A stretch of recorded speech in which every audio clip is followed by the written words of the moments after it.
오늘의 뉴스를 꼭꼭 씹어보는 시간, 김준일의 팩트체크.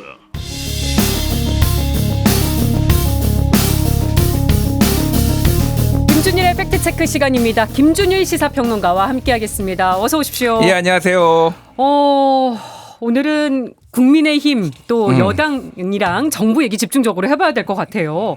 한동훈 국민의힘 비대위원장이 이종섭 호주 대사는 즉각 귀국, 그리고 황상무 수석은 거취를 결정해야 한다 이렇게 촉구를 했었는데 대통령실에서는 추가 조치가 없다는 입장을 밝혔고 여기에 한 위원장이 오늘 다시 변함이 없다 입장에 이렇게 밝혔습니다. 이게 지금 정부와 여당의 갈등이 다시 재현되는 거 아니냐, 2라운드 아니냐 얘기가 나오고 있는데 맞다고 보십니까? 저 그렇게 봐야 될 것 같아요. 약속 대련이라고 보기에는 지금 여권 내부에서 지금 나오는 얘기나 전체적인 기류가 그렇게 심상치 않다라는 거 제가 국민의힘 분들 몇 명 만나보면은 되게 좀 답답해하고 있어요. 예, 그러니까 사실 첫 번째 김건희 여사 명품백 수수 관련해서도 이거를 이제 약속 대련이라고 볼 것이냐 이런데 결과적으로 보면은 이제 조금 이제 봉합이 됐다, 뭐 이 정도로 본 게. 넘어갔죠, 어쨌든. 근데 지금 용산의 기류가, 대통령실의 기류가 심상치 않은 게, 첫 번째는 이종섭, 황상무 이 두 사람의 거취에 대해서는 이거는 인사권의 문제고 대통령 고유의 권한이다. 이거를 당에서 이렇게 침범하는 것이, 한동훈이 비대위원장의 침범하는 이런 스탠스, 이거에 대해서 굉장히 불쾌해야 한다라는 게 하나가 있고, 또 하나는 이제 뒤에 뭐 잠깐 얘기하겠지만은 공천 문제가 좀 있는 것 같아요. 그러니까 뭐 이를테면은 장해찬 전 최고위원이 이제 공천 취소가 된다든지 이런 것에 대해서도 용산에서 조금 심기가 불편했다. 그래서 지금 장해찬 최고가 이제 수영에 무소속 출마하는 뭐 요거를 놓고 불편했다는 얘기가 들려서. 불편했다는 얘기도 들리고, 이건 사실상 윤석열 대통령의 마음이냐 뭐 이런 식으로 또 YTN 라디오 나와가지고 약간 그런 뉘앙스까지 핀 것을, 이건 엄청난 해당행위죠. 그러면 본인의 그러니까 여당의 후보가 있는데 무소속 후보를 이렇게 종용을 하거나 그렇게 좀 부추긴 거 아니냐. 뭐 그래서 어떻게 봐야 될지 모르겠어요. 국민의힘에서도 굉장히 좀 혼란스러워하고 좀 내분이 심상치 않은 것 같습니다. 게다가 지금 전체적인 기류를 보면은 친윤으로 분류됐던 후보들이 좀 세게 얘기를 하고 있거든요. 예를 들면은 김은혜 분당을 후보 같은 경우에도 지금 이종섭 빨리 들어오고 황상무 그만둬, 이용 하남에 출마한 이용 전 의원, 윤석열 대통령의 뭐 호위무사 뭐 이렇게 불렸던 이분도 지금 비슷한 뉘앙스를 얘기를 했거든. 그 얘기가 뭐냐면은, 쉽게 얘기를 하면은 본인이 이제 바닥에서 뛰어보니까 이게 뭐 지금 심상치 않은 거예요. 이러다가 지금 폭망하겠다라는 게 위기감이 지금 굉장히 엄습하고 있다라는 거고, 제가 이거는 지표를 좀 말씀드리는 게 좋을 것 같아요. 이제 그러니까 요거 두 개 갤럽 조사만 비교한 겁니다. 지난주 금요일과 지지난주 금요일에 발표된 갤럽 조사고요. 지지난주에 발표된 거는 3월 5일부터 7일까지 이제 조사를 해서 한국갤럽이 이제 8일 금요일 날 발표한 거고, 이제 1,000명 대상으로 이제 전화 면접 조사한 거고, 지난주 금요일에 발표한 거는 3월 12일에서 14일에 전화 면접 조사해서 지금 15일 날 금요일 날 발표한 겁니다. 전전주에 대통령 긍정 부정 평가가 39대 54였어요. 긍정 39, 부정 54. 근데 전주에 금요일에가 36대 57이 됐으니까 긍정이 사실은 3%포인트 빠지고 부정이 3%포인트 올랐잖아요. 그런데 중요한 거는 서울입니다. 서울이 전전주에 긍정평가가, 서울의 대통령 긍정평가가 43이었어요. 이게 전주에 31이 됐어요. 12%포인트가 빠졌습니다. 한 주 사이에. 이거는 엄청나게 많이 빠진 거네요. 엄청나게 많이 빠진 거예요. 부정평가도 전전주에는 53이었는데 이게 64가 됐으니까 11%가 올랐는데, 특히 진보, 중도, 보수한테 물어보는 게 있잖아요. 대통령 긍부정. 전전주에는 중도에서 대통령 긍정이 38, 그래서 평균에 수렴했어요. 그리고 부정이 53이었는데 전주에는 대통령 중도의 대통령 긍정이 24, 그러니까 38에서 24니까 한 주 사이에 중도층에서 14%포인트나 빠졌습니다. 이게 그러니까 복합적으로 이종섭 출국에 대한 안 좋은 여론, 그리고 이제 의료 대란이 길어지는 것에 대한 피로감, 뭐 물가가 안 좋은 건데 다 겹친 거죠. 다 지금. 겹쳤는데 그 중에서도 어느 게 제일 이제 결정적이냐고 본다라면은 최근에 이종섭, 황상무 이쪽 라인으로 이어지는 거지 중도층에 상당히 지금 민심 위반이 있다라고 보는 거고 그래서 전전주에 국민의힘의 서울 지지율이 국힘의 서울 지지율이 45였어요. 네. 그런데 전주 금요일에 국민의힘 서울 지지율이 30. 45도 쑥 빠졌네요. 45에서 30으로 15%포인트가 빠졌습니다. 그래서 국민의힘 분들 얘기 들어보면은 접전지라고 본인들이 이번에 탈환하려고 했던 데가 한강벨트라고 불리잖아요. 예. 여기 지금 다 밀린다라는 거예요. 지금 이분이 내일 만약에 투표하면은 여기 다 날아갈 수도 있다. 그러니까 친윤 뭐 비윤 할 것 없이 지금 수도권 위기론을 여당 후보들이 공통적으로 체감을 하고 있다는 건데. 그러니까 제가 보는 이 지표를 국민의힘의 주요 고위 당직자들과 그 여의도 연구원 또 조사할 거 아니에요. 네. 이거 안 보겠습니까? 난리가 난 거예요. 쉽게 얘기하면 지금 그러니까 지금 뭐 친윤이고 그런 게 중요한 게 아니라 일단 살고 봐야 된다. 수도권 다 망한다. 지금 이 기류가 국민의힘에 있다. 이렇게 보시면 될 것 같습니다. 그렇다면 황상무 수석과 이종섭 대사가 만약에 뭐 거취의 결단을 한다고 하면 이 문제가 해결이 될까요? 어느 정도는 해소가 되겠죠. 약간은 해소가 되는데 이제 이거 딜레마가 있어요. 황상무 수석 같은 경우에는 물러나면 어쨌든 눈앞에서 이제 문제가 해결이 되는 거잖아요. 네. 이종섭 대사 같은 경우에는 외교 문제예요. 외교 문제기도 하고요. 예를 들면 이런 거예요. 사실은 이게 대통령실이나 뭐 용산이나 이쪽에서 아니라고 하지만은 이제 어떤 한국과 호주의 국방 협력을 위해서 보냈다고 했잖아요. 네. 그런데 국민들이 보기에는 이제 피의자 도피시킨 걸로 보이잖아요. 그런 얘기를 계속 하고 만약에 있죠. 이종섭 대사가 자진 사퇴하거나 만약에 이제 임명을 취소하면은 이제 들어와서 공수처 조사를 받아야 돼요. 수사를 받아야 그렇죠. 돼요. 네. 그러니까 이거를 목적으로 이제 내보냈다라는 건데 이거를 이제 감당할 수 있느냐 이게 여러 가지 이제 복잡한 문제고 조기 귀국해도 마찬가지입니다. 지금 예. 최소한 조기 귀국이라도 하라라는 거잖아요. 네. 국민의힘의 지금 한동훈 비대위원장이나 이쪽에서도 조기 귀국하면 어쨌든 또 수사 받아야 되면은 소기의 목적을 알 수 없으나 이제 사람들이 보기에 소기의 목적을 달성할 수 없는 이런 상황이 되는 겁니다. 그러니까 다른 것보다도 지금 용산의 기류는 전체적으로 보면은 현재 권력과 미래 권력의 다툼 이런 걸로 좀 보는 시각이 있는 것 같아요. 그러니까 여기에서 밀리면은 그러니까 쉽게 얘기를 하면은 대통령 레임덕 올 수도 있다. 근데 이런 대통령이 위기감들. 이번에도 경로했다는 얘기가 들리더라고요. 경로를 워낙 오랫동안 자주 하셔서 경로하셨다라는 얘기가 언론에서 많이 나오고 뭐 이제 비례나 뭐 장해찬 후보 문제로도 경로하고 뭐 이걸로도 경로하고 했다라는 건데 지금은 쉽게 얘기를 하면은 당이 똘똘 뭉쳤다. 뭐 친윤 비윤 뭐 이런 거 할 것 없이 지금 선거가 너무 급하니까. 선거가 지금 3주 반 예. 남았죠. 그러니까 지금은 너무 급하기 때문에 사실은 이게 완전 이제 용산과 당 전체 이렇게 지금 대립각이 세우고 있는 건데 최악의 시나리오는 어쨌든 이게 2016년에 네. 이제 김무성 대표와 박근혜 대통령의 갈등으로 인해서 옥새 들고 나르샤 막 하면서 막 파문이 일고 막 여기까지 그랬었죠. 가는 거를 가장 두려워하고 있어요. 국민의힘. 그러니까 뭐 속내들은 몇몇 말씀하시면은 좀 대통령이 좀 사과 좀 하시고 고집을 꺾어주시면 안 될까? 약간 이런 마음들 전전긍긍하는 마음들 요렇게 좀 큰 것 같습니다. 네. 지금 상황으로 보면 진행 중이지만 어쨌든 선거가 있으니까 어떤 식으로든 해결이 되지 않을까 싶기도 합니다. 그렇죠. 지금 끌고 갈 수는 없지 않을까 싶거든요. 대통령 입장에서도 이게 본인 때문에 선거를 패배했다 이렇게 조금 되는 거가 좀 마뜩치는 않을 거예요. 그러니까 여러 번 본인이 좀 이제 양보도 하고 그랬는데 이번에도 결과적으로 보면은 뭔가를 양보하는 제스처가 완벽하게 원하는 쪽으로는 나오지 않더라도 네. 한두 개의 제스처는 나오지 않을까. 저는 그래서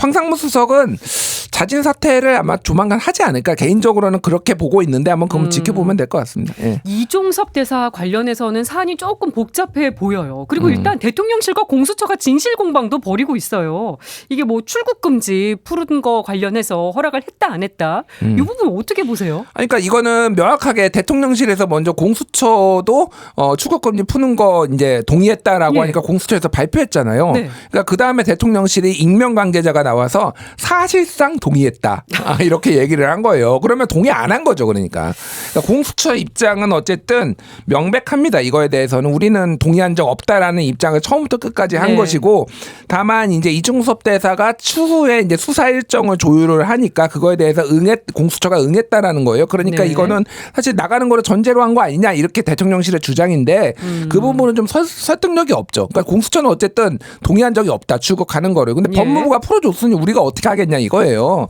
이거는 논란만 더 키우고 있다. 사실 이게 스텝이 계속 꼬이는 거예요. 그러니까 이런 진실 공방, 거짓말 논란 이런 게 하나둘씩 더 하면은 사람들의 뇌리에서 잊혀지는 게 제일 중요하거든요. 오히려 부정적 이슈가 더 커지는 거죠, 지금. 그러니까 김건희 여사가 갑자기 이제 모든 언론 화면에서 다 지상에서 안 나오게 된 것도 어떻게 보면은 그게 뭐 꼼수다 그런 얘기도 있지만 결과적으로 보면은 김건희 여사 리스크를 잠재우는데 도움이 됐는데 이거는 대통령실에서 계속 키우고 있는 거니까 네. 국민의힘에서 입장에 보면 이제 복장이 터지는 약간 그런 상황이에요 지금. 지금 출국 금지건만이 아닙니다. 그러니까 대통령실이 검증 과정에서 고발 내용을 검토한 결과 문제될 것이 전혀 없었다는 판단을 했다. 이렇게 말을 한 거.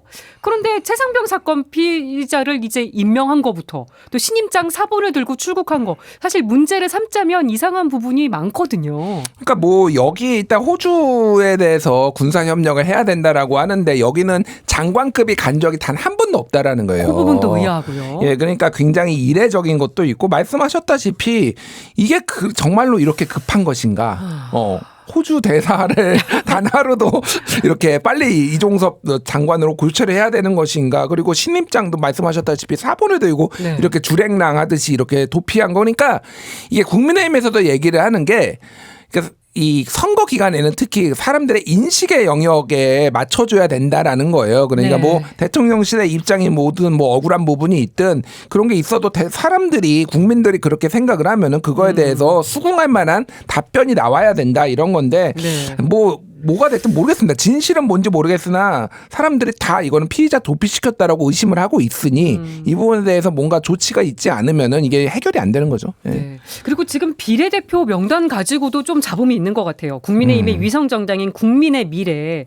친윤계로 불리는 이철규 의원이 명단에 불만을 제기를 했고요. 장동혁 사무총장이 납득하기 어렵다고 얘기를 했습니다. 예. 요 사안도 윤한 갈등의 불씨가 되고 있다는 얘기가 나와요. 그러니까 이거는 이철규 의원이 그래서 검토를 다시 하라라고 이렇게 조금 당대표한테 비대위원장한테 무슨 권한으로 했느냐. 이거 월권이다. 예. 건방지다. 뭐 이런 얘기까지 나오니까 이거는 윤심이 있는 거 아니냐. 이철규 이제 친윤 중에 이제 윤핵관으로 과거에 분류되기도 했으니까 뭐 이런 건데 뭐 본인은 또 아니라고 그래서 나도 이제 뭐 독자적으로 네. 뭐 하는 사람이다. 이런 식으로 얘기를 했고 전체적으로 보면은 지금 이시아 후보 같은 경우에는 이제 사퇴를 했고요. 약간의 변동이 있어요. 이시아 후보 같은 경우에는 이제 징계를 받은 사실이 추가적으로 발견이 돼가지고 이제 검증이 좀 소홀했다라는 건데 몇몇의 변동 가능성이 있는데 크게 보면은 이를테면은 주기환 이제 네. 예전에 검찰 이제 그 검찰에서 같이 윤석열 대통령하고 일했던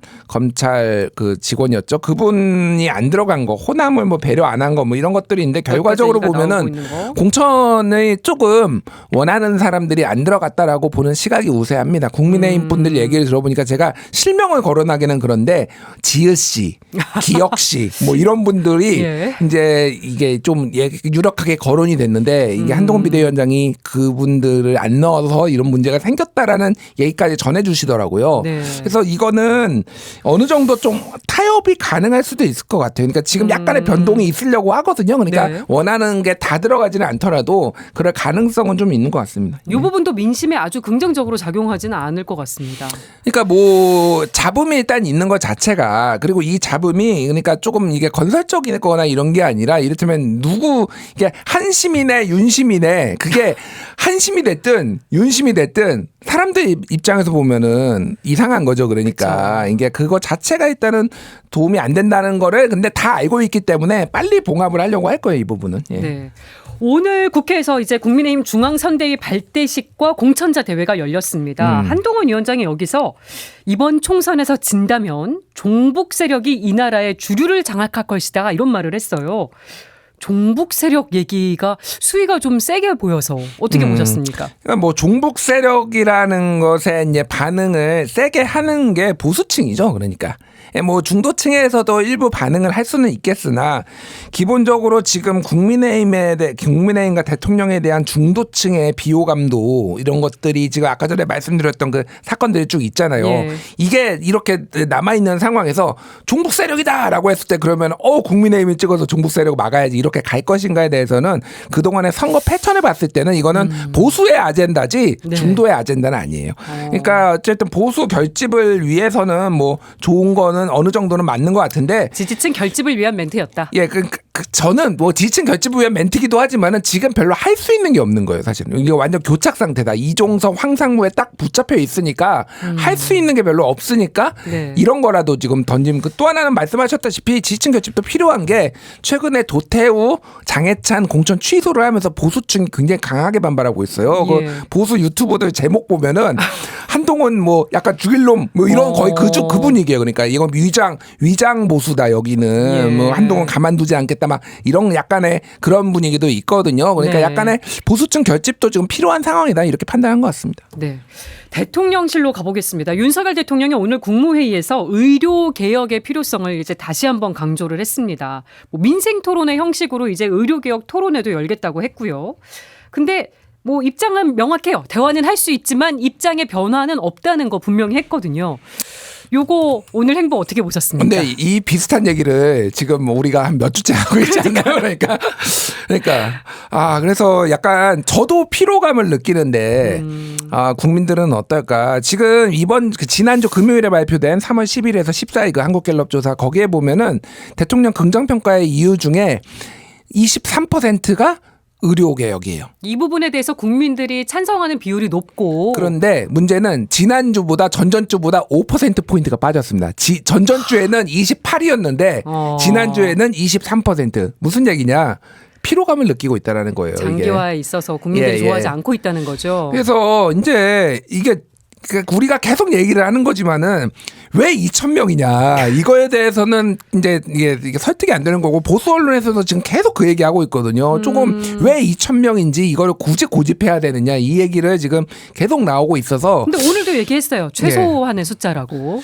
그러니까요. 근데 저는 뭐 그 윤석열 대통령이나 정부에서 판단하는 것에 대해서 뭐 그 진정성을 믿더라도 왜 본인 임기 내에 모든 걸 다 해야 되죠? 그러니까 이거는 장기 개혁으로 놓을 수도 있는 거예요. 그러니까 이 부분에 있어서 미흡하지만 성과를 내고 어느 정도 매조지하고 그럼 다음 정부에 또 넘기면 다음 정부에서도 또 할 과제가 남아 있는 거 아닙니까? 완전 뭔가 발본색원 뿌리를 뽑아버리겠다라는 이런 결기가 느껴지는데 글쎄요. 이게 이제는 이제 좀 진짜 심각하게 고민해야 되는 게 선거에도 도움이 안 되고 대통령 지지율에도 도움이 안 되는 국면으로 이제 들어갈 것 같아요. 이게 굉장히 국민들이 피로감을 많이 느끼고 있거든요. 그러니까 너무 길어지고 있다. 한 달이 넘었어요. 일단 기본적으로 한 달이 넘고 기본적으로 정부한테 기대하는 거는 문제 해결입니다. 문제 해결하라고 정부 행정부가 있는 거잖아요. 근데 이거를 뭐 이유가 뭐가 됐든 한 달 넘게 방치하거나 이렇게 지금 대화를 안 한다라는 거는 전반적으로 좀 악영향을 끼칠 가능성이 높을 것 같아요. 그런 차원에서 지금 박민수 보건복지부 차관의 발언도 주목이 됩니다. 대한민국에 의사가 하나도 현장에 남아있지 않다면 전세기를 내서라도 환자를 실어 날라 치료하겠다 이런 말을 했어요. 이 발언도 놓고 보면 대화나 뭐 협상의 여지가 별로 없어 보이거든요. 그러니까 지금 저기 뭐 의협 쪽 의사 단체들 쪽에서 요구하는 게 박민수 차관의 사퇴예요.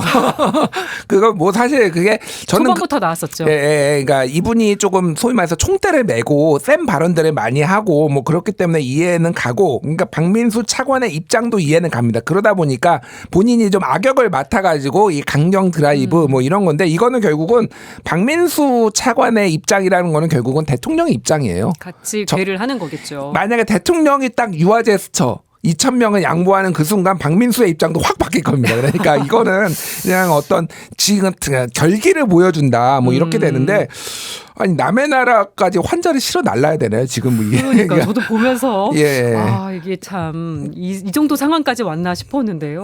근데 요거는 있습니다. 그러니까 정부 제가 최근에 이제 그 수석님을 이제 방송 왔다가 이제 우연히 만나가지고 뭐 이런저런 얘기를 했는데 정부에서 보는 거는 2000년부터 있었던 의약분업부터 있었던 이 패턴을 이번에 고리를 끊어야 된다라는 의지가 매우 강해요. 그러니까 뭐냐면은 전임이 파업하고, 그러니까 전공이 파업하고, 네. 이제 전임이 파업하고, 교수들 파업하고, 이 패턴으로 가서 결국은 정부를 무력화시켰던 이런 의료개혁을 무력화시켰던 이 패턴이 지속적으로 반복이 된다라는 겁니다. 그러니까 예. 지금 정부는 여기에서는 좀 무릎 꿇을 수 없다라는 그런 그러니까 비슷한 얘기를 그러니까 서로 강대 강이에요 지금. 예, 그래서 최소한의 어떤 출구 전략이라도 조금 이렇게 나와야 되지 않을까. 그게 이제 이게 그러니까 서울대 의대 교수들을 포함해서 의사단체들의 얘기는 어쨌든 유예를 하거나 안 되면은 숫자를 좀 조정해 보자라는 거거든요. 그러니까 여기에서 결국 실마리가 풀려야 될 것 같아요. 그러니까 2,000명을 좀 포기를 하고 유연하게 되는 순간 예. 그런 건 어느 정도는 협상이 가능하지 않을까 그렇게 봅니다. 네, 이거는 뭐 선거와 상관이 없더라도 좀 어떻게든 풀려야 되지 않을까 싶고 사실 오늘 국무회의에서 의료개혁 입장을 대통령이 재확인한 거와 별도로 황상무 수석이 불참한 부분도 많이 눈에 띄었습니다. 네. 뭐 대통령실에서는 황 수석의 외부 일정이 있다 이렇게 얘기를 한 것 같던데 요건 어떻게 보셨습니까? 김건희 여사가 안 보이는 것과 동일한 괴라고 보면 될 것 같습니다. 일단 안 보여야죠. 안 보이는 게 뭐 이게 교체를 하든 자진 사퇴를 하든 지금 당장은 안 보이는 게 맞는 거가 뭔가 정무적으로 논란이 심하게 일고 그렇죠. 있으니까. 그냥 보이면은 또 이제 황상무는 나왔네. 언제 거취를 결정할 것인가 뭐 이런 기사 또 나올 거 아니에요. 사진 기사 나왔겠죠. 사진도 이제 나오고 그러니까 이제 상기시키는 차원에서는 이제 뭐 이렇게 안 나오는 게 맞는 것 같은데 이거를 그런다고 계속 안 보인다고 해결된 문제는 아니잖아요. 어떤 식으로든 지금 거취는 결정이 될 가능성이 높다고 봅니다. 예. 네. 그리고 이제 제3지대로 좀 가보겠습니다. 조국혁신당 비례대표 순번이 발표됐는데 박은정 전 검사가 1번, 조국 대표가 2번으로 배치가 됐습니다. 조국혁신당 지지율이 꽤 높게 나오고 있어서 10번 이후에 몇 번까지도 또 당선이 될 수 있을 것인가 다들 전망이 많더라고요. 어떻게 보세요? 일단 이제 이게 어느 정도가 될지를 봐야 되는데 예를 들면은 그 정당 지지율이 3%가 못 넘어서 이제 사실상 비례에서 의미가 없어지는 게 어느 정도가 되는지를 봐야 돼요. 근데 2020년 기준으로 말씀드리면은 89%가 유효했고요. 11%는 이제 정당 지지율이 3%가 안 넘어가지고 의미가 없어졌으면 예. 이 89%를 가지고 47석으로 나누는 이렇게 하면 그러니까 의석 하나당 1.93% 정도가 나와요. 네. 그러니까 요거를 이제 대충 이번이 어떻게 될지 모르지만 환산을 해보면은 조국혁신당이 만약에 10석이 나오려고 한다라면은 네. 예, 한 19.5%에서 20% 정도 나오면 됩니다. 근데 문제는 지금 이것도 사실 완전 쉬운 수치는 아닌데. 쉬운 수치가 아니고요. 대한민국에서 지역구를 내지 않고 이렇게 비례만으로 이렇게 가본 역사가 없어요. 그러니까 네. 새로운 역사를 많이 그러면 쓰는 건데 이게 이제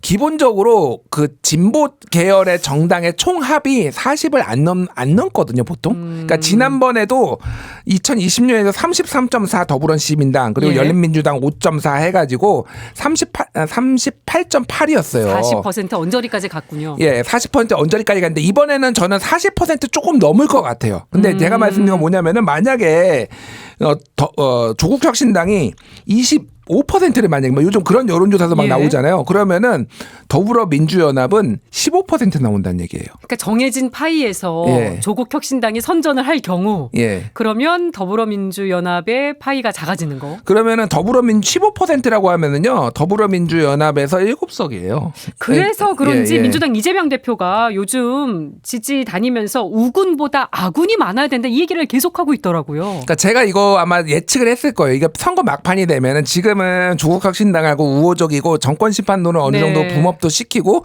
소위 말해서 지민미조로 해가지고 민주당이 좀 마음에 안 들지만은 비례를 찍기 위해 나온 사람이 민주당 지역구도 찍어주고 이런 게 도움이 된다라고 판단을 했지만은 지금 급해졌습니다, 사실은. 그러니까 이재명 대표가 얘기한 것도 우군은 조국혁신당이고 아군은 더불어민주당이죠. 그렇죠. 그래서 막판이 되면은 국민의힘한테 1당이 넘어갈 수도 있습니다. 더불어민주연합을 찍어주십시오. 지금 한석이 급합니다. 이렇게 호소가 나올 거를 제가 예언을 하겠습니다. 예언을. 그 정도로 이제 막판에는 급해질 민감한 거고. 이슈가 될 수 있다는 거. 또 하나는 이제 선대위가 최근에 발표를 한 게 다른 정당을 도우면은 징계하겠다라고 최근에 쫙 발표를 했어요. 근데 그 다른 정당이라는 게 민주당 민주당 지지자나 당원이 갑자기 국민의힘을 돕진 않을 거예요. 그렇겠죠. 그러니까 이거는 조국 혁신당의 염두에 두은 거다. 발언으로 그리고 봐야겠네요. 지금 최근에 박지원 전 국정원장이 뭐 이게 방송에 나가가지고 혹시 이제 뭐 명예 뭐 네. 조국 혁신당 뭐 봤어요, 이런 저도. 운운했는데 네. 지금 당에서 징계 검토하고 있다라고 하니까 지금 우군 아군 따지고 있는 상황인데 생각보다 지금 예민해지고 있다. 민주당이 예민해지고 있다. 이렇게 보시면 될 것 같습니다. 그래서 이거는 근데 그렇다고 너무 박절하게 냉정하게 하면은 민주당한테도 해가 될 수 있어. 요 줄타기를 좀 잘해야 되는 약간 과제가 민주당한테 남았다. 예. 끝으로 요거까지 짚어볼게요. 지역구 출마를 선언한 개혁신당 이준석 대표와 새로운 미래 이낙연 대표 출마 지역 여론조사 결과 나왔는데 짚어주실까요? 예. 일단은 인천일보와 경인인방송의 한길리서치 의뢰해서 15일에서 16일 ARS 조사 자동응답 방식으로 조사를 한 건데 화성을 지역입니다. 네. 이준석 대표 나오는 거죠. 여기가 민주당 공영훈 후보가 46.2% 그리고 국민의힘 한정민 후보가 20.1% 그리고 이준석 개혁신당 대표가 후보가 23.1% 그래서 2등했어요. 20%대로 2등을 했는데 1등과 차이가 많이 나요. 많이 나죠.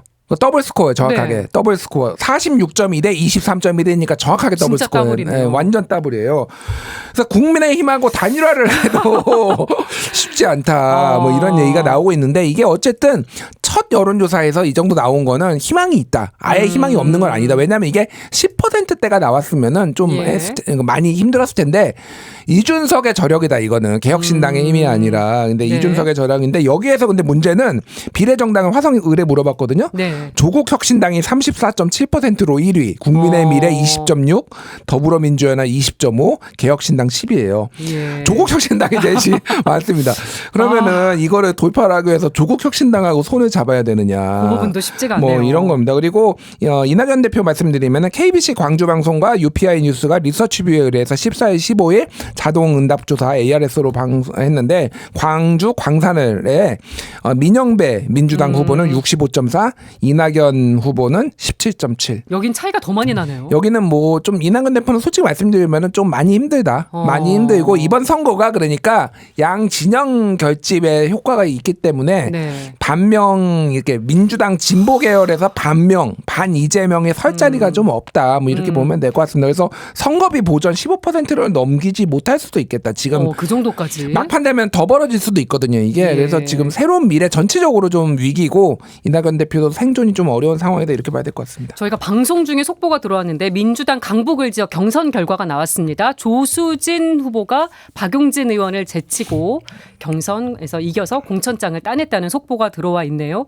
요것도 친명계의 승리로 봐야 되겠죠. 64%가 넘어야지 박용진이 이기는 거였어요. 박용진 의원이. 이번에도 그러니까 감점이 적용됐기 때문에 감점 30%가 있고 조수진 후보는 플러스가 또 있었죠. 여성의 신인인 두 개를 합쳐서 25%니까 그 계산을 해보면은 64%가 넘었어야 됩니다. 박용진 네. 후보가. 그러니까 쉽지 않은 구도였어요. 거였어요. 그래서 어찌됐든 좀 친명 일색으로 갔다라는 약간의 부담감은 민주당에 안게 된 것 같습니다. 네, 예. 팩트체크 여기까지 하겠습니다. 말씀 잘 들었습니다. 감사합니다.